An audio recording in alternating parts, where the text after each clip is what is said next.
Hey guys, this is Raj and you are watching Pet Shala. आज हम देखेंगे causes of shell rot in turtles. Turtles में shell rot क्यों और कैसे होता है आज हम देखने वाले हैं. This disease is commonly found in captive turtles. ये बीमारी पेट टर्टल्स में कॉमनली मिलती है.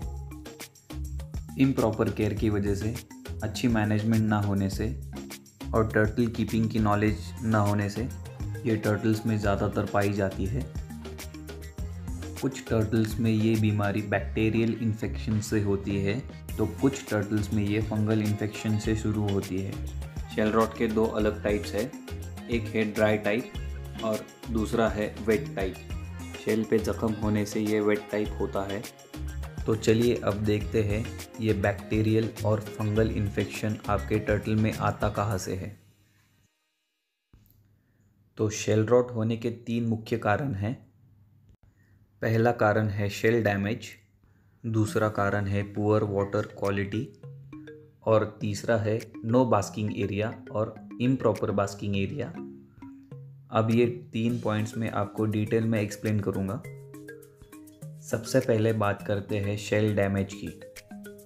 तो ये शेल डैमेज होता क्यों है और कैसे है.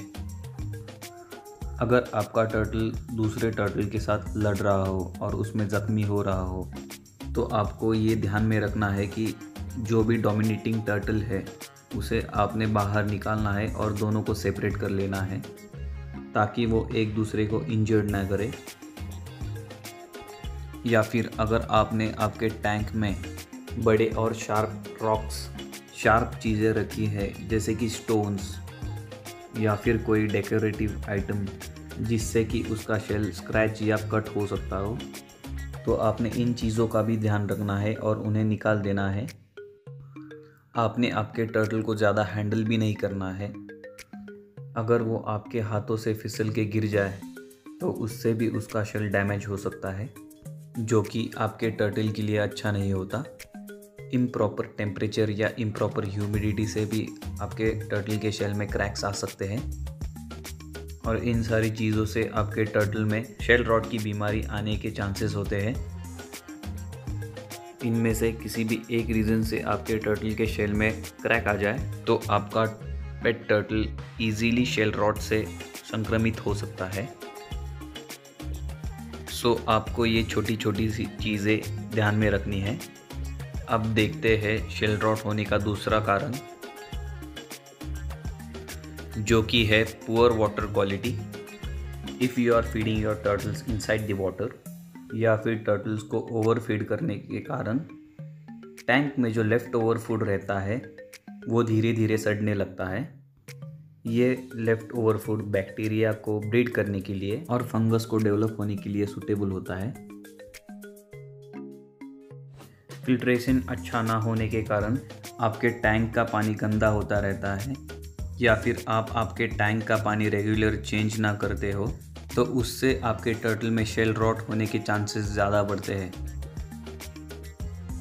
सो ये ध्यान में रखें कि आपने आपके टर्टल का टैंक रेगुलरली क्लीन करते रहना है. उसमें वीकली वाटर चेंजेस करते रहना है जिससे कि आप आपके टर्टल को शेल रॉट की बीमारी से दूर रख सकते हैं. अब देखते हैं third shell rot important reason जो कि है नो बास्किंग और इम्प्रॉपर बास्किंग. आपने आपके टर्टल को बाय डिफ़ॉल्ट बास्किंग एरिया देना ही है जिस पर वो जाकर अपने आप को सुखा सके. बास्किंग एरिया ऐसे प्रोवाइड करें कि वो पूरी तरह से ड्राई होना चाहिए. Red year slider turtles semi aquatic होते हैं तो उन्हें पानी के साथ साथ लैंड पे भी रहना पसंद है. आपको उनका बास्किंग एरिया उनके साइज़ और वेट के हिसाब से बनाना है ताकि वो उस पर आराम से बैठे. बहुत से लोग ऐसे होते हैं कि वो उनके टर्टल को बास्किंग एरिया ही नहीं प्रोवाइड करते. इससे होता क्या है कि उनका टर्टल हरदम पानी में रहने से उसका शेल गीला ही रहता है और उस गीले शेल में फंगल और बैक्टीरियल इन्फेक्शन तुरंत हो जाता है. अगर आपने आपके टर्टल को बास्किंग एरिया दिया भी है तो आपको ये ध्यान में रखना है कि आपका टर्टल उसके ऊपर अच्छे से चढ़ सकता है. उसका बास्किंग एरिया टर्टल के साइज़ से बड़ा हो और वो बास्किंग एरिया ऐसा हो कि अगर टर्टल उसके ऊपर बैठ भी जाए तो वो डूबे ना। इसीलिए आपको आपके टर्टल का बास्किंग एरिया अच्छे से फिक्स करना है। जैसे मैंने पहले बताया, अगर वो पूरी तरह से नहीं सूखेगा या उसे सनलाइट या यूवी लाइट नहीं मिलेगी तो उसमें शेल रॉट के चांसेस 100% होते हैं। तो ये 3 मेन पॉइंट्स आपको अच्छे से ध्यान में रखने हैं। ये 3 चीज़ें आप अच्छे से फॉलो करोगे तो आप आपके टर्टल्स को शेल रॉट की बीमारी से दूर रख सकते हैं। तो ये सब थे शेल रॉट होने के रीजंस। तो चलिए अब हम देखते हैं शेल रॉट सिम्टम्स। अगर आप ये 3 चीज़ें फॉलो नहीं कर रहे हो तो आपका टर्टल शेल रॉट से इन्फेक्टेड हो सकता है। इन्फेक्टेड होने के बाद उसके सिम्टम्स कुछ इस तरह से होते हैं कि उसके शेल के ऊपर वाइट स्पॉट्स दिखने लगते हैं, जो कि कुछ केसेस में सॉफ्ट होता है और कुछ केसेस में हार्ड होता है। अगर आपके टर्टल के ऊपर आपको किसी भी तरह की डिफॉर्मिटीज़ दिखे तो आपको उसे इग्नोर नहीं करना है, जैसे कि white spots,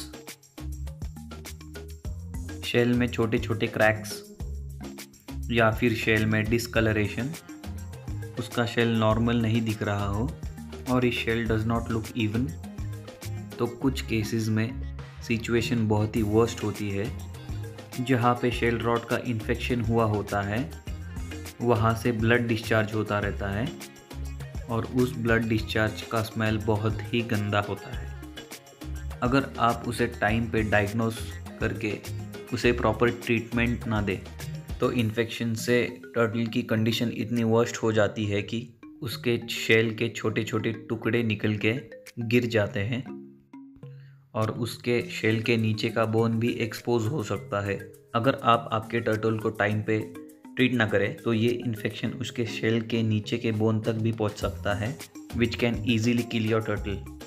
so please ignore ना करें। शेल रॉट को शुरू होते ही उसे ईजीली ट्रीट करके ख़त्म करें।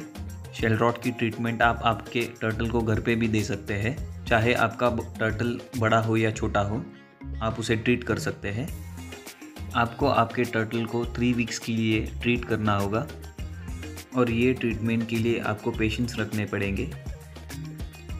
अगर 3 वीक्स के बाद भी उसके ऊपर कोई असर नहीं हो रहा है या उसके शेल में कोई इम्प्रूवमेंट नहीं हो रहा है तो आपने आपके टर्टल को आपके नियरेस्ट वेट से कंसल्ट करवा लेना है।